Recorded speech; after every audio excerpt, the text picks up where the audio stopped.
नमस्कार दोस्तों, इन्फोटॉक्स के बहुत ही फ्रेश एपिसोड में आपका स्वागत है। तो चलिए शुरू करते हैं। आज की दोस्तों सबसे पहली अपडेट निकल कर आ रही है सेंट्रल विस्टा रीडेवलपमेंट प्रोजेक्ट को लेकर, जहां पर दोस्तों सेंट्रल विस्टा रीडेवलपमेंट प्रोजेक्ट के अंतर्गत हमारी जो डिफेंस मिनिस्ट्री है उनके लिए न्यू कॉम्प्लेक्सेस को बनाकर पूरी तरह से तैयार कर दिया गया है। एंड साथ ही साथ हमारे जो प्राइम मिनिस्टर है उनके द्वारा इनका इनॉग्रेशन भी कर दिया गया है। सो बेसिकली दोस्तों हमारी डिफेंस मिनिस्ट्री के लिए 2 न्यू कॉम्प्लेक्सेस को बनाकर कंप्लीट किया गया है, जिनके ऊपर 775 करोड़ रुपये स्पेंड किए गए हैं। एंड दोस्तों ये जो कॉम्प्लेक्सेस है इनको बनाने का मेन कारण ये है कि हमारी गवर्नमेंट का मानना है कि दिल्ली में जो हमारी डिफेंस मिनिस्ट्री या फिर उसके डिपार्टमेंट्स हैं वो काफ़ी अलग अलग जगह पर फैले हैं, जिसके चलते वो कोऑपरेटिवली एंड एफिशिएंटली वर्क नहीं कर पा रहे हैं। एंड दोस्तों इसी को देखते हुए सेंट्रल विस्टा रीडेवलपमेंट प्रोजेक्ट के अंतर्गत हमारी जो डिफेंस मिनिस्ट्री है और उनके जो डिपार्टमेंट्स हैं उनके लिए सिर्फ एक ही जगह पर कॉम्प्लेक्सेस को तैयार कर दिया गया है। एंड इनफैक्ट जो सेंट्रल विस्टा रीडेवलपमेंट प्रोजेक्ट है उसको बनाने का मेन कारण यही है। एंड दोस्तों इसी के अंतर्गत हमारी डिफेंस मिनिस्ट्री है उनके लिए एक स्पेसिफिक लोकेशंस पर इन न्यू कॉम्प्लेक्स को बनाकर तैयार कर दिया गया है, जिनमें से एक कॉम्प्लेक्स कस्तूरबा गांधी मार्ग पर सेटअप किया गया है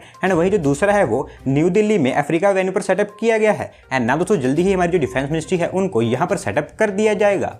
अगली दोस्तों अपडेट निकल कर आ रही है यूपी स्टेट से, जहां पर दोस्तों यूपी गवर्नमेंट डिसाइड किया कि वो उनकी स्टेट में जो राजभवन है जो कि यूपी की कैपिटल सिटी लखनऊ में है वहां पर भगवान शिव की एक स्टैचू को सेटअप करेंगे। एंड इसके लिए दोस्तों यूपी स्टेट के जो गवर्नर हैं उनकी तरफ से इसका फाउंडेशन स्टोन भी रख दिया गया है। सो बेसिकली दोस्तों जो स्टैचू होगी ये 4 फीट लंबी होगी, जिसको एक ग्रेनाइट प्लेटफॉर्म पर सेटअप किया जाएगा जो कि 10 फीट लंबा एंड 7 फीट चौड़ा होगा। दोस्तों ये पहली बार होगा कि किसी राजभवन की जो बिल्डिंग है वहां पर किसी भगवान के स्टैचू को सेटअप किया जा रहा है। एंड ये जो स्टैचू होगी इसी के साथ साथ में 7 फीट हाई माउंटेन को भी सेटअप किया जाएगा। एंड इसके अलावा और भी attractive and beautiful construction work पर काम किया जाएगा।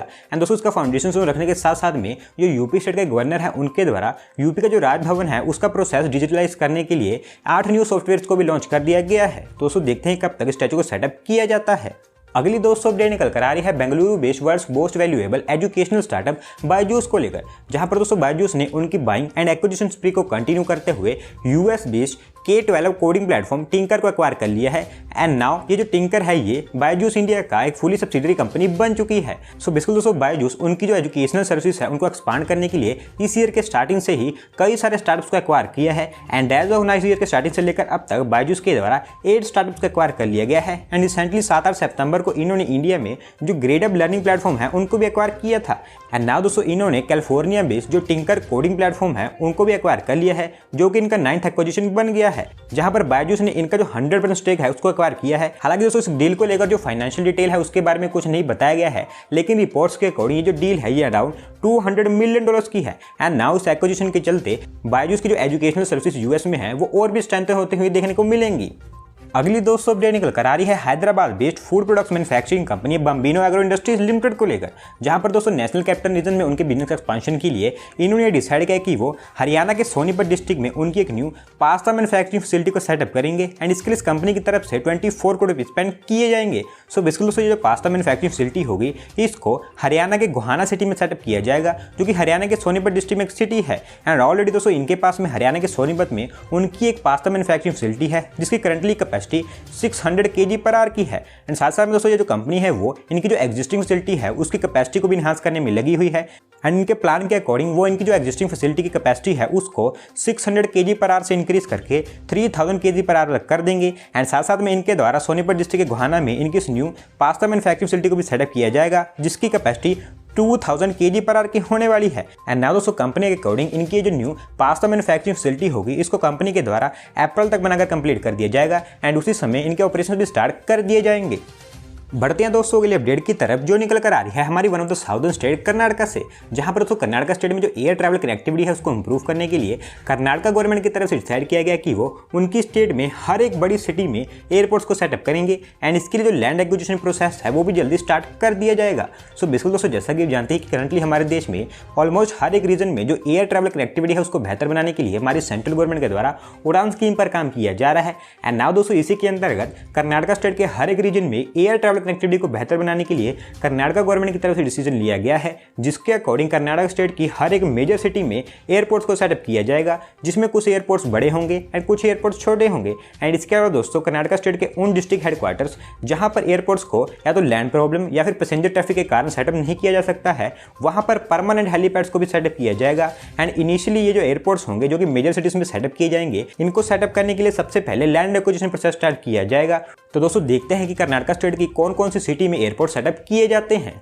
अगली दोस्तों अपडेट निकल कर आ रही है हमारे देश में वाइड गुड्स की मैन्युफैक्चरिंग रिलेटेड अनाउंस की गई PLI स्कीम को लेकर, जहां पर दोस्तों गवर्नमेंट ऑफ इंडिया के मेक इन इनिशिएटिव के अंतर्गत इंडिया में वाइड गुड्स की मैन्युफैक्चरिंग स्टार्ट करने के लिए अराउंड 52 कंपनीज के द्वारा हमारी सेंट्रल गवर्नमेंट को उनके प्रपोजल सबमिट कर दिए गए हैं। एंड नाउ दोस्तों इस प्रपोजल के थ्रू इन कंपनी ने कमिटमेंट की है कि वो इंडिया में आने वाले समय में 5,866 करोड़ रुपीज़ की इन्वेस्टमेंट करने वाले हैं। सो बेसिकली दोस्तों हमारे देश में जो वाइड गुड्स हैं जैसे कि एयर कंडीशनर्स, LED लाइट्स, इनकी डोमेस्टिक मैन्युफैक्चरिंग को बूस्ट करने के लिए अप्रैल में हमारी सेंट्रल गवर्नमेंट के द्वारा वाइड गुड्स PLI स्कीम को अनाउंस किया गया था, जिसके लिए हमारी सेंट्रल गवर्नमेंट की तरफ से 6,238 करोड़ रुपीज़ का फाइनेंशियल आउटले सामने रखा गया था।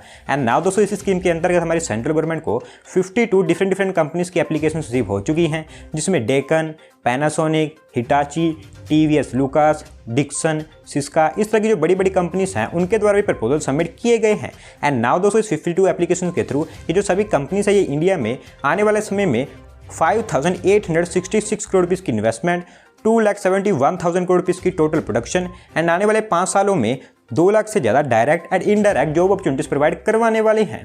बढ़ते हैं दोस्तों अगली अपडेट की तरफ, जो निकल कर आ रही है हमारी नेशनल कैपिटल दिल्ली से, जहां पर दोस्तों नेशनल कैपिटल दिल्ली में जो स्पोर्ट्स इंफ्रास्ट्रक्चर है उसको बेहतर बनाने के लिए द दिल्ली डेवलपमेंट अथॉरिटी की तरफ से दिल्ली में एक इंटरनेशनल स्पोर्ट्स कॉम्प्लेक्स के कंस्ट्रक्शन को अप्रूवल दे दी गई है, जिसको दिल्ली के द्वारका एरिया में सेटअप किया जाने वाला है। सो बेसिकली दोस्तों जो स्पोर्ट्स कॉम्प्लेक्स होगा ये एक state of the art and world class sports complex होगा, जो कि अराउंड 53 एकड़ के एरिया में फैला होगा। एंड दोस्तों स्पोर्ट्स कॉम्प्लेक्स में football stadium, shooting range, swimming pool, tennis and basketball courts, इस तरह की थिंग्स को सेटअप किया जाएगा, जो कि सभी के सभी इंटरनेशनल स्टैंडर्ड्स की होंगे। एंड इसी के साथ साथ इस इंटरनेशनल स्पोर्ट्स कॉम्प्लेक्स में रियल एस्टेट प्रोजेक्ट्स जैसे कि hotels, retails, convention centre, residential spaces, इस तरह की थिंग्स को भी सेटअप किया जाएगा। और वैसे मैं दोस्तों आपको बता दूं कि फर्स्टली जो स्पोर्ट्स कॉम्प्लेक्स होने वाला था ये एक नेशनल लेवल का स्पोर्ट्स कॉम्प्लेक्स होने वाला था, लेकिन डिस्कशंस के बाद में द दिल्ली डेवलपमेंट अथॉरिटी की तरफ से अनाउंसमेंट कर दी गई है कि ये एक इंटरनेशनल लेवल का and world class sports complex होगा, जिसको अगले 2 सालों के अंदर अंदर दिल्ली के द्वारका एरिया में जो सेक्टर 19 है वहां पर सेटअप कर दिया जाएगा। आज की दोस्तों लास्ट अपडेट निकल कर आ रही है मध्य प्रदेश स्टेट को लेकर, जहां पर दोस्तों मध्य प्रदेश स्टेट में जो रोड ट्रांसपोर्ट कनेक्टिविटी है उसको और भी बेहतर बनाने के लिए हमारे union road transport and highways minister mister Nitin Gadkari ji के द्वारा मध्य प्रदेश स्टेट में कुछ प्रोजेक्ट्स का इनॉग्रेशन एंड फाउंडेशन स्टोन रख दिया गया है, जो कि टोटल 9,577 करोड़ रुपीज़ की वैल्यू रखते हैं। सो बेसिकली दोस्तों यहाँ पर टोटल 34 रोड प्रोजेक्ट्स हैं, जो कि सभी के सभी मेजर रोड प्रोजेक्ट्स हैं। एंड दोस्तों इन रोड प्रोजेक्ट्स की जो लेंथ है वो तो नहीं बताई गई है, लेकिन ये आने वाले समय में मध्य प्रदेश स्टेट में 1,356 किलोमीटर के जो लेंथ के रोड्स हैं उनको कनेक्ट करने वाले हैं। एंड ये जो रोड्स होंगे ये मोस्टली मध्य प्रदेश स्टेट में इंदौर एंड इसके जो नेबरिंग डिस्ट्रिक्ट्स हैं वहाँ पर कंस्ट्रक्ट किए जाएंगे। एंड क्योंकि दोस्तों ये बहुत सारे प्रोजेक्ट्स हैं जिनके बारे में आपको मैं इंडिविजुअली नहीं बता सकता हूं, लेकिन मध्य प्रदेश स्टेट में कुछ ऐसे डिस्ट्रिक्ट्स हैं जहां पर सबसे ज़्यादा लेंथ के रोड्स का कंस्ट्रक्शन किया जाने वाला है, जिसमें मंदसौर, रतलाम, झाबुआ, इंदौर ये डिस्ट्रिक्ट शामिल आते हैं। एंड इसके अलावा दोस्तों मध्य प्रदेश स्टेट की जो इंदौर डिस्ट्रिक्ट की बेतमा तहसील है वहाँ पर एक मल्टी मॉडल लॉजिस्टिक पार्क को भी सेटअप किया जाएगा, जो कि अराउंड 150 एकड़ के एरिया में फैला होगा। तो दोस्तों ये जो सभी प्रोजेक्ट्स है ये आने वाले समय में मध्य प्रदेश स्टेट का जो रोड ट्रांसपोर्टेशन सेक्टर है उसको काफ़ी बड़ा बूस्ट प्रोवाइड करवाने वाले हैं। तो दोस्तों आज की वीडियो में बस इतना ही। अगर आप अपनी तरफ से कोई अपडेट सबमिट करना चाहते हैं तो डिस्क्रिप्शन में दिए गए लिंक पर क्लिक करके सबमिट कर सकते हैं। और अगर आज की वीडियो पसंद आई हो तो वीडियो को लाइक करें, चैनल को सब्सक्राइब करें। धन्यवाद आपका वीडियो को देखने के लिए।